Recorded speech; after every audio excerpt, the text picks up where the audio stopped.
नमस्कार और स्वागत है। आज हम देख रहे हैं कि ज्योतिषी स्रोत मिथुन राशि के लिए 2025 को किस तरह आंक रहे हैं।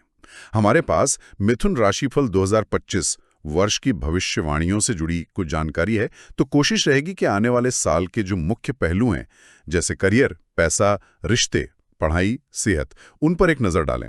चलिए देखते हैं कि ग्रहों की चाल क्या इशारे कर रही है। बिल्कुल। और स्रोत में कई ग्रहों का जिक्र है, बुध, बृहस्पति, शनि, राहु, केतु भी। मतलब ये देखना दिलचस्प होगा कि साल के अलग अलग हिस्सों में इनका क्या असर पड़ सकता है।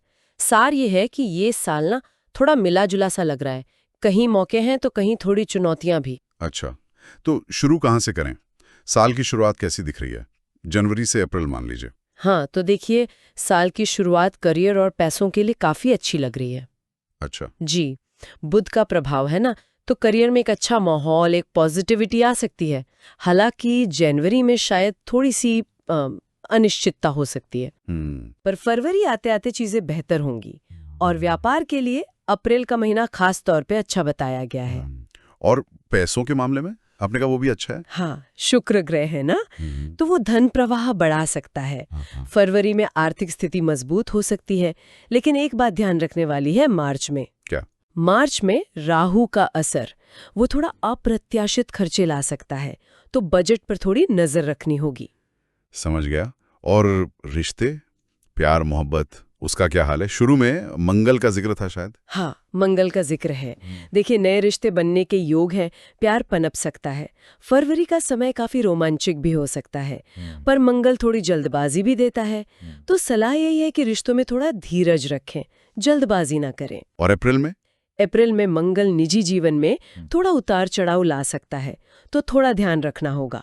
वैसे मार्च में रिश्तों में सुधार भी दिख रहा है, राहु की थोड़ी मुश्किलों के बावजूद। और पढ़ाई, छात्रों के लिए कैसा है ये समय? तो शुरुआत में करियर, पैसा अच्छा, पर रिश्तों और खर्चों पर थोड़ा ध्यान। ठीक है, अब आगे बढ़ते हैं। साल का मध्य भाग, मई से जुलाई, यहाँ क्या तस्वीर बदल रही है? यहाँ थोड़ी सावधानी की जरूरत ज्यादा दिखती है। मध्य वर्ष में खासकर मई में केतु का प्रभाव है। केतु, उसे क्या हो सकता है? केतु कई बार अचानक चीजें करता है, तो मई में अचानक खर्चे बढ़ सकते हैं, थोड़ा ध्यान रखना होगा। और करियर? करियर में भी जून में केतु और जुलाई में शनि थोड़ी चुनौतियां ला सकते हैं। मतलब काम में थोड़ा असंतोष महसूस हो सकता है या कुछ रुकावटें आ सकती हैं। निजी जीवन में भी मई में थोड़ी निराशा हो सकती है। ओ, तो ये थोड़ा मुश्किल दौर लग रहा है। क्या कुछ अच्छा भी है इस दौरान? हाँ, बिल्कुल। ऐसा नहीं है कि सब कुछ मुश्किल ही है। जैसे जुलाई में पुराने निवेश से कुछ फायदा मिलने की उम्मीद है। अच्छा, ये राहत की बात है। और सेहत के लिए जून का महीना अच्छा बताया गया है। अगर कोई पुरानी बीमारी है तो उससे उभरने में मदद मिल सकती है। शिक्षा में भी शुरू की दिक्कतों के बाद जुलाई में बृहस्पति और बुध का साथ मिलेगा, तो प्रदर्शन सुधर सकता है। ठीक है, मतलब मध्य वर्ष में थोड़ा संभल कर चलना होगा, पर कुछ पॉजिटिव चीजें भी हैं। अब आते हैं अगस्त से अक्टूबर पर। यहाँ क्या हो रहा है? यहाँ चीजें फिर से बेहतर होती दिख रही हैं। अगस्त में करियर में चुनौतियां तो होंगी, पर उन्हीं के बीच नए अवसर भी मिलेंगे। अच्छा। और सितंबर में बृहस्पति ग्रह, जो वृद्धि का कारक है, वो तरक्की दिला सकता है। अक्टूबर का महीना व्यापार के लिए बहुत अच्छा है, कोई बड़ी डील हो सकती है। वाह। और पैसों के लिहाज से आर्थिक रूप से भी ये समय अच्छा है। अगस्त में शुक्र अनुकूल है। सितंबर के अंत में बुध कोई अच्छी खबर ला सकता है। अक्टूबर में कमाई के नए रास्ते खुल सकते हैं। बहुत बढ़िया। रिश्तों और शिक्षा के लिए कैसा है ये समय? रिश्तों में अगस्त में थोड़ी रुकावटें आ सकती हैं, पर सितंबर में शुक्र और मंगल मिलकर कुछ रोमांचक मुलाकातें करवा सकते हैं। शिक्षा के लिए अक्टूबर बहुत महत्वपूर्ण है। विदेश जाकर पढ़ने के अवसर बन सकते हैं। ये तो बहुत अच्छी खबर है छात्रों के लिए। कोई चेतावनी इस दौरान? हाँ, एक बात है, अक्टूबर के अंत में पुरानी स्वास्थ्य समस्याएं फिर से परेशान कर सकती हैं, तो सेहत का ध्यान रखना जरूरी है। ठीक है, सेहत पर नजर रखनी होगी। और अब आते हैं साल के बिल्कुल अंत में, नवंबर और दिसंबर। साल का समापन कैसा रहेगा? ज्यादातर अच्छा ही रहेगा। नवंबर में शनि के कारण काम में थोड़ी देरी या कठिनाई महसूस हो सकती है। हाँ, पर ये अस्थायी होगा। दिसंबर में फिर से चीजें पटरी पर आती दिख रही हैं। करियर में अच्छी गति बनेगी।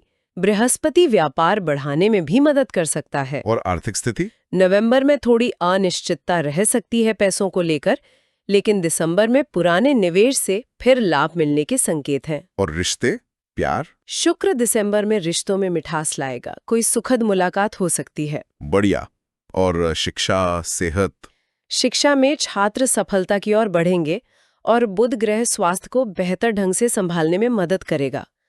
तो अगर हम पूरी तस्वीर देखें, 2025 मिथुन राशि के लिए काफी उतार चढ़ाव वाला साल है, डायनामिक कह सकते हैं। साल की शुरुआत और अंत करियर और वित्त के लिए काफी मजबूत लग रहे हैं, लेकिन बीच का समय और कुछ दूसरे महीने वहां खर्चों पर, करियर की बाधाओं पर और निजी जीवन में थोड़ा ध्यान देना होगा।